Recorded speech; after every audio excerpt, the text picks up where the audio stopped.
दोस्तों, क्या आपको पता है कि होलिका की हत्या किसने करवाई थी? क्या आपको पता है कि आखिर होलिका के साथ प्रहलाद को जिंदा जलाने की कहानी क्यों सुनाई जाती है? क्या आपको पता है कि एक घटना को समय के साथ बदलकर एक प्रतीक, एक परंपरा, एक त्योहार का रूप दे दिया गया? क्या आपको पता है कि इतिहास की हर कहानी वैसी ही नहीं होती जैसी हमें सुनाई जाती है?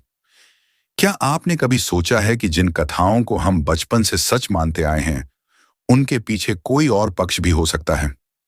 आज मैं एक ऐसी सच्चाई आपके सामने रखने जा रहा हूं जिसे सुनकर शायद आपके पैरों तले जमीन खिसक जाए। एक ऐसा इतिहास जिसे जानकर आप हैरान रह जाएंगे। एक ऐसी कहानी जिसे अगर सच मान लिया जाए तो सदियों से हमारे मन में बैठाई गई धारणाएं हिल सकती हैं। कहा जाता है कि इतिहास विजेता लिखते हैं और जो हार जाता है उसकी आवाज दबा दी जाती है। लेकिन क्या आपने कभी सोचा है कि जिन कथाओं को हम पीढ़ियों से सुनते आए हैं, क्या वे पूरी सच्चाई हैं या फिर उनके पीछे कोई और कहानी दबी हुई है? आज हम उस परत को हटाने जा रहे हैं, उस सच को सामने लाने जा रहे हैं जिसके बारे में सोचकर शायद आप भी सहम जाएं। क्योंकि अगर यह सच हुआ तो यह केवल एक त्योहार की कहानी नहीं होगी, बल्कि उस व्यवस्था पर सवाल होगा जिसे कुछ लोग पवित्र बताते हैं और कुछ लोग उसे एक गंदी मनोवादी व्यवस्था कहकर पुकारते हैं। सोशल मीडिया पर एक वीडियो वायरल हो रहा है, एक दावा किया जा रहा है, और जब मैंने इसी विषय पर ग्रोक एआई से सवाल पूछा तो जो जवाब सामने आया उसने सोचने पर मजबूर कर दिया। आज वही जवाब, वही दावा, वही कहानी हम आपके बीच रखने जा रहे हैं। अब फैसला आपका होगा, आप क्या मानते हैं, क्या नहीं। आइए शुरुआत करते हैं उस कहानी से जो होलिका के नाम से जुड़ी है। दोस्तों, क्या आपको पता है कि होली क्यों मनाई जाती है? आखिर होलिका को ही हर साल क्यों जलाया जाता है? आखिर उसने कौन सा गुनाह कर दिया था? इसके पीछे कई सारी पौराणिक कथाएं हैं, किंतु इन सब के बीच क्या आपको पता है कि हमारे भारत देश में जहां पर नारी शक्ति की बात होती है, भारत को विश्व गुरु बनाने की बात की जाती है, वहीं पर सोशल मीडिया पर एक मैसेज बहुत ही तेजी से वायरल होता है जिसमें वह अपने दर्द को बताती है और कहती है, मेरे प्यारे बहुजन भाइयों और बहनों, मैं आपकी बहन होलिका बोल रही हूं। वही होलिका जिसे हर साल आप जलाते हैं और दूसरे दिन नशे में धुत होकर कीचड़, गोबर और रंगों से घोलकर खुशियां मनाते हैं। आज मैं वो सच्चाई बता रही हूं जो हजारों सालों से इन झूठे, मक्कारी, फरेबी, पाखंडी आर्य ने आप लोगों से छुपी है कि उस रात मेरे साथ क्या हुआ था और मैं कैसे जली थी। मेरा घर लखनऊ के हरदोई जिले में था। मेरे दो भाई थे, राजा हिरक्ष और राजा हिरण्यकश्यप। मेरे बड़े भाई राजा हिरक्ष ने आर्य द्वारा कब्जा की हुई भूमि को जीतकर अपने कब्जे में कर लिया था। वहीं से आर्यों ने अपनी दुश्मनी के चलते षड्यंत्र रचना शुरू कर दिया। मेरे भाई हिरक्ष जी को विष्णु नामक आर्य राजा ने धोखे से मार डाला, जिसकी वजह से मेरे छोटे भाई हिरण्यकश्यप ने अपने भाई के हत्यारे विष्णु की पूजा पर प्रतिबंध लगा दिया था। लेकिन हिरण्यकश्यप के पुत्र प्रहलाद को विष्णु ने नारद नामक आर्य से जासूसी कराकर उसे गुमराह किया और उसे अपने झांसे में लेकर घर में फूट डलवा दी। प्रहलाद गद्दार निकला और विष्णु से मिल गया तथा बुरे कामों में पड़कर पूरी तरह आवारा हो गया। सुधार के तमाम प्रयास में विफल हो जाने पर राजा ने उसे घर से बाहर निकाल दिया।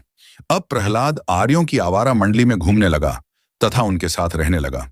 अब वह अव्वल नंबर का शराबी और आवारा बन चुका था, परंतु मेरा प्यार अपने भतीजे के लिए वैसा ही था। मैं अक्सर राजा से छुपकर प्रहलाद को खाना खिलाने जाती थी। फाल्गुन मास की पूर्णिमा थी। मेरा विवाह तय हो चुका था। फाल्गुन पूर्णिमा के दूसरे दिन मेरी बारात आने वाली थी। मैंने सोचा आखिरी बार प्रहलाद से मिल लूं, क्योंकि अगले दिन मुझे अपने ससुराल जाना था। जब मैं प्रहलाद को भोजन देने पहुंची तो प्रहलाद नशे में इतना धुत था कि वह अपने आप को संभाल नहीं पा रहा था। फिर क्या था, प्रहलाद की मित्र मंडली ने मुझे पकड़कर मेरे साथ सामूहिक दुष्कर्म किया। इतना ही नहीं, भेद खुलने के डर से उन लोगों ने मेरी हत्या तक कर दी और मेरी लाश को जला दिया। जब दूसरे दिन मेरे भाई राजा हिरण्यकश्यप को यह बात पता चली तो उन्होंने मेरे बलात्कारियों को तथा हत्यारों को पकड़ लिया और उनके माथे पर तलवार से अमीर अमीर अर्थात कर लिखवा दिया। उनके मुख पर कालिख पोतकर, जूते चप्पल की माला पहनाकर पूरे राज्य में जुलूस निकलवाया। जुलूस जिधर से गया, लोगों ने उन हत्यारों पर कीचड़ फेंकी, गोबर फेंका, कालिख फेंक कर उनका तिरस्कार किया। लेकिन इन पाखंडियों ने मेरी ही शहादत को छुपाकर एक त्योहार बना दिया और आप लोग भी इनके झांसे में आकर अपनी बहन होलिका को हर साल जलाते हो और दूसरे दिन नशे में धुत होकर कीचड़ गोबर रंग लगाते हुए खुशियां मनाते हो।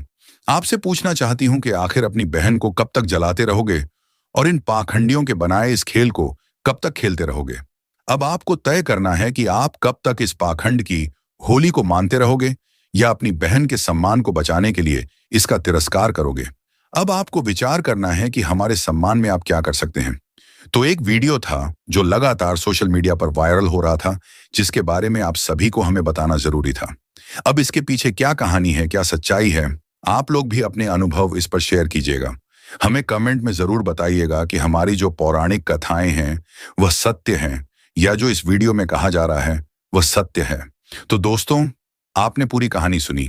एक तरफ सदियों से चली आ रही पौराणिक कथा है जिसे हम बचपन से सुनते आए हैं, दूसरी तरफ सोशल मीडिया पर वायरल होती वह कहानी है जो एक बिल्कुल अलग सच होने का दावा करती है।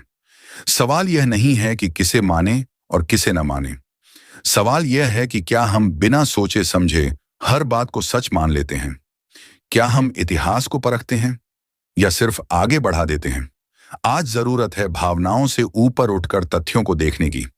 सच की तलाश शोर से नहीं, शोध से होती है। आपका क्या मानना है? क्या जो कथा हम पीढ़ियों से सुनते आए हैं वही सत्य है या फिर वायरल वीडियो में कही गई बातों में कोई सच्चाई छिपी है?